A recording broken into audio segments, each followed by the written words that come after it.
Hai teman-teman, Assalamualaikum warahmatullahi wabarakatuh.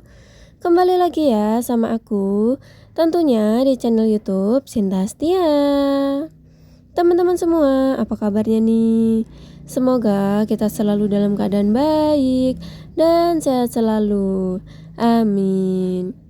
Oh ya teman-teman, sebelumnya aku mau mohon maaf dulu ya. Karena ini tuh aku lagi di kampung teman-teman. Jadi pas aku dubbing ini tuh mungkin ada suara-suara kayak gitu ya. Ada suara ayam, ada suara kendaraan, pokoknya rame ya teman-teman.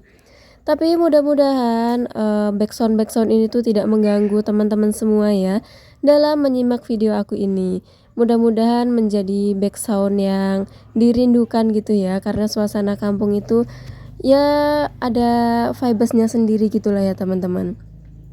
Oke, langsung aja ya teman-teman. Di sini tuh aku mau bikin vlog, bikin ketupat gitu teman-teman. Ini bukan tutorial ya teman-teman, karena aku juga nggak pintar gitu bikin ketupatnya. Ini tuh cuma vlog aku aja. Ya salah satunya buat mengabadikan momen aku pas di kampung ini ya. Momen kebersamaan aku dengan bapak aku dan adik aku ya. Oh ya teman-teman, ini tuh aku tag videonya di hari puasa yang ke-29. Dan ini aku lagi bikin ketupat ya teman-teman.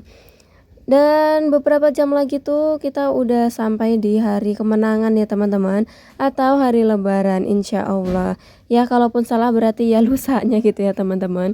Pokoknya di sini tuh aku lagi siap-siap buat persiapan lebaran juga gitu ya. Karena vibes lebaran itu kan nempel banget sama ketupat ya teman-teman. Apalagi kalau di kampung-kampung kayak gini tuh kayak pasti ada ketupat gitu untuk lebaran. Nah, kalau teman-teman kayak gimana nih lebarannya? Apakah sama harus ada ketupat kayak gini atau ada hal yang lain? Boleh ya sharing-sharing di kolom komentar.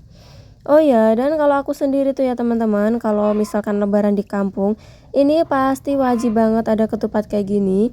Tapi kalau misalkan aku lebaran di rumah aku sendiri gitu ya, lebaran di kota itu aku nggak pernah bikin ketupat teman-teman. Karena aku tuh nggak bisa masaknya ya. Karena masak ketupat itu kan juga nggak gampang ya. Maksudnya tuh nggak simpel, nggak cepet gitu. Agak-agak ribet juga, terus memakan waktu juga gitu. Jadi kalau di kota itu aku nggak pernah bikin ketupat. Paling-paling ke rumah ibu mertua aku ya. Itu pun juga adanya tuh lontong, nggak ada ketupat kayak gini teman-teman. Tapi ya sebenarnya sama aja sih ya rasanya antara lontong dan ketupat ini. Tapi ya pokoknya aku tuh bisa merasakan vibes ketupat kayak gini tuh ya kalau lebaran di kampung ya teman-teman. Nah ini bapak aku lagi bikin ketupatnya teman-teman. Untuk janurnya ini tuh beli di pasar kayak gitu. Dan sebenarnya di pasar itu juga ada sih yang udah jadi ketupat kayak gini. Tapi tentunya harganya beda ya teman-teman. Dan untuk bapak aku sendiri ini tuh emang lebih seneng bikin sendiri sih. Untuk janurnya tetap beli ya karena nggak punya pohon kelapanya gitu. Terus bikin janurnya itu di rumah. Bikin janur. Maksudnya itu bikin ketupatnya tuh di rumah, bikin sendiri gitu. Nah, tadi teman-teman udah lihat ya hasil bikinan bapak aku untuk ketupatnya itu rapih ya. Bentuk apa namanya? Bentuk jajar genjang apa bentuk kotak sih? Pokoknya kayak gitu ya, teman-teman. Terus di sini aku mau coba bikin juga. Nggak coba sih sebenarnya, tadi aku juga udah bikin. Terus ini aku bikin untuk di record gitu ya teman-teman. Karena tadi tuh aku juga agak-agak lupa gitu ya. Terus tadi aku udah uji coba gitu, terus berhasil. Terus ini baru deh aku record gitu ya untuk bikinnya. Nah ini tuh aku bikinnya juga setahun sekali, nggak setahun sekali sih ya, tergantung sih ya. Kalau dulu pas sebelum merantau itu ya pasti setahun sekali bikinnya. Dan setelah merantau ini ya nggak tentu ya, bisa 2 tahun sekali gitu. Nah ini sebenarnya tuh kayak anyaman gitu loh teman-teman bikinnya. Cuma kalau cuma ngelihat video kayak gini agak bingung juga sih sebenarnya. Enaknya itu ya belajar sama orang yang udah bisa gitu ya teman-teman. Belajar sama orangnya langsung gitu. Kalau cuma ngelihat video kayaknya juga agak-agak bingung juga sih. Karena aku ngelihat video aku sendiri juga agak bingung sih ini.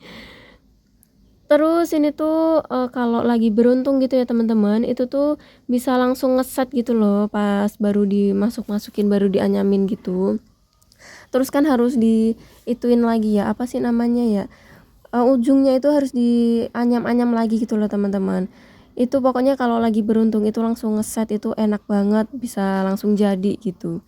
Oh ya, tadi kan juga aku tarik-tarik ya antara ujung dan ujung. Itu tuh tujuannya ya biar saling menarik gitu ya, biar ngeset gitu. Tapi itu nggak bisa langsung yang ngeset langsung jadi rapi gitu ya teman-teman. Harus dirapiin manual gitu. Kayak ini aku tarik-tarik kayak gitu ya. Satu-satu aku tarik-tarik kayak gitu ya. Tujuannya tuh biar rapi ya. Karena kalau masih kayak gini, teman-teman bisa lihat sendiri ya, itu nggak berbentuk ya, nggak ada rapi-rapinya sama sekali gitu. Dan kalau nggak kenceng gitu ya teman-teman, itu nanti pas diisi berasnya tuh bisa jatuh-jatuhan gitu. Jadi bikinnya tuh ya harus rapi, harus kenceng, jangan ada lubang gitu ya. Biar nanti pas diisi berasnya itu aman. Kalau teman-teman sendiri bisa nggak sih bikin ketupat kayak gini? Kalau aku sendiri tuh ya bisa, tapi bisa-bisaan aja gitu ya teman-teman. Karena ya teman-teman bisa lihat sendiri ini hasilnya ya. Beda bentuk gitu dari ketupat bapak aku. Kalau ketupat bapak aku tuh rapih gitu ya. Bentuknya tuh juga simetris gitu. Kalau punyaku ya entahlah kayak gitu ya teman-teman. Kalau kata bapak aku itu tuh ketupat tumbu namanya. Kalau teman-teman tahu, tumbu itu sebuah tempat, alat dapur gitulah ya. Itu terbuat dari anyaman bambu. Itu kalau zaman dulu tuh banyak ya teman-teman. Kalau sekarang mungkin ya udah jarang karena lebih beralih ke baskom kali ya. Aku sendiri pun di rumah aku di kota itu juga nggak punya kayak gitu ya, karena ya lebih pilih baskom aja gitu. Tapi kalau orang tua di kampung di sini tuh ya, itu masih banyak yang punya gitu. Tumbuh kecil, tumbuh besar, itu pokoknya masih banyak yang punya. Karena kalau untuk hajatan-hajatan kayak gitu tuh masih kepake banget ya. Nah, balik lagi ke ketupat ya teman-teman. Di sini nanti setelah selesai bikin ketupatnya itu kan pasti diisi beras ya. Dan untuk berasnya sendiri itu kalau bapak aku itu lebih senangnya berasnya cuma dicuci aja, dicuci bersih, habis itu ditiriskan. Tapi ada sebagian juga itu yang dikasih obat teman-teman. Ya obat khusus ya untuk bikin ketupat kayak gini. Tapi kalau bapak aku emang lebih seneng tanpa obat ya. Jadi ya udah dicuci bersih, habis itu ditiriskan. Nah, setelah tiris itu baru diisikan ke ketupatnya. Untuk pengisiannya sendiri itu juga harus pas ya. Nggak boleh kebanyakan, nggak boleh kesedikitan gitu. Karena kalau kebanyakan itu nanti nggak matang. Bukan nggak matang sih, kayak nggak apa ya. Nanti pas dipotongnya itu nggak bisa cakep gitu loh teman-teman. Kayak masih beras, kayak masih nasi misah-misah gitu. Pokoknya ya harus pas gitulah ngisinya biar hasilnya itu bagus. Nah, untuk masaknya sendiri itu aku juga nggak pernah ikut teman-teman, karena proses masaknya itu kan lama ya, sekitar 3 jaman bisa lebih gitu. Nah, biasanya untuk bapak aku ini kalau masak juga pakai tungku kayu gitu loh teman-teman, karena ya saking lamanya ya, kalau pakai gas itu kayaknya ya habis buat masak ini doang. Karena untuk masak ketupat ini juga harus pakai 2 tungku, karena yang satu itu untuk masak si ketupatnya ini, jadi didihin air dulu sampai mendidih, habis itu baru si ketupatnya ini dimasukin. Nah, untuk tungku yang satu lagi itu untuk masak airnya teman-teman. Jadi untuk masak ketupat ini tuh nggak bisa sekali air mendidih doang. Nanti tuh perlu dikasih air lagi. Airnya tuh harus yang benar-benar mendidih ya. Nggak boleh air yang anget-anget ataupun yang dingin gitu, nggak boleh. Karena apa ya, kalau dingin itu kan berarti harus manasin lagi, harus bikin airnya sampai mendidih lagi gitu ya. Itu nanti ketupatnya tuh nggak bakal jadi gitu. Pokoknya itu ya harus pakai air mendidih gitu. Makanya kalau masak ketupat ini tuh harus pakai 2 tungku. Satu tungku itu untuk masak air. Nah, untuk masak airnya sendiri, untuk penambahan airnya sendiri tuh juga nggak cukup 1 kali teman-teman. Harus beberapa kali. Untuk tepatnya aku juga nggak tahu sih ya. Karena aku sendiri tuh nggak pernah ikutan ya teman-teman. Pokoknya aku tuh tahu jadi aja gitu, tahu bantuin aja dan tahu jadi gitu teman-teman. Pokoknya kurang lebih seperti itu ya untuk proses masaknya. Nah, untuk lebih jelasnya teman-teman bisa search sendiri ya, ke video-video tutorial, bikin ketupat dan masak ketupat gitu. Nah, teman-teman, ini aku lagi isi, berasnya ke dalam ketupat seperti yang udah aku bilang tadi ya, teman-teman. Ini pengisiannya tuh juga harus pas, karena ya biar matang dan hasilnya cantik.